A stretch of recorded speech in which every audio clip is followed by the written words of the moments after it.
అవని bus స్టాప్‌లో wait చేస్తూ ఉంటుంది. అవని దగ్గరికి శ్రీకర్ వచ్చి, "నువ్వేంటి వదిన ఇక్కడ" అనంటే, "బస్‌కో, కార్ కోసమో ఆటో కోసం వెయిట్ చేస్తున్నాను" అనేతో అంటూ ఉంటుంది. అదే టైంలో అక్కడ పల్లవి చూస్తూ ఉంటుంది.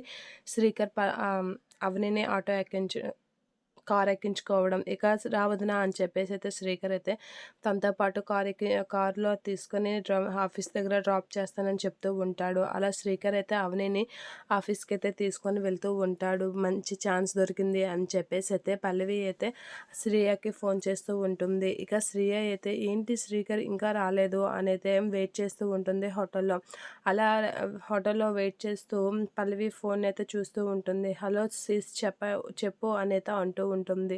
అలా అనగానే, "ఏంటి శ్రీకర్ కోసం వెయిట్ చేస్తున్నావా? కేక్ కటింగ్ అయిపోయిందా?" అనంటే, "లేదు శ్రీకర్ కోసం వెయిట్ చేస్తున్నాను" అని శ్రియ అనేసరికి, "ఇంకెక్కడ శ్రీకర్?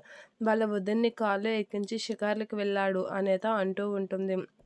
శ్రీకర్ కారు ఎక్కించుకోవడం వాళ్ళ వదిన్ని నేను చూశాను. నేను కళ్ళారా చూశాను శ్రియ అనైతే చెప్తూ ఉంటుంది. అలా చెప్పగానే ఒక్కసారిగా శ్రియ అయితే లేచి నిలబడుతూ ఉంటుంది. ఏంటి ఇది నిజమేనా అనైతే షాక్ అవుతూ ఉంటుంది. ఇక పల్లవి అయితే ఏంటో టైంకి వస్తాడో రాడో శ్రీకర్ గుర్తుపెట్టుకో, కానీ శ్రీకర్ మాత్రం వాళ్ళ వదిన్ని కార్‌లో తిప్పుతున్నాడు నేను చూశాను అని చెప్పేసైతే అంటూ ఉంటుంది. ఇక శ్రీకర్ అయితే ఆమెని ఆఫీస్‌కి తీసుకొని వెళ్తూ ఉంటాడు. ఇక పల్లవి చెప్పిన మాటలకైతే శ్రియ అయితే కోపంతో రగిలిపోతూ ఉంటుంది శ్రీకర్ విషయంలో.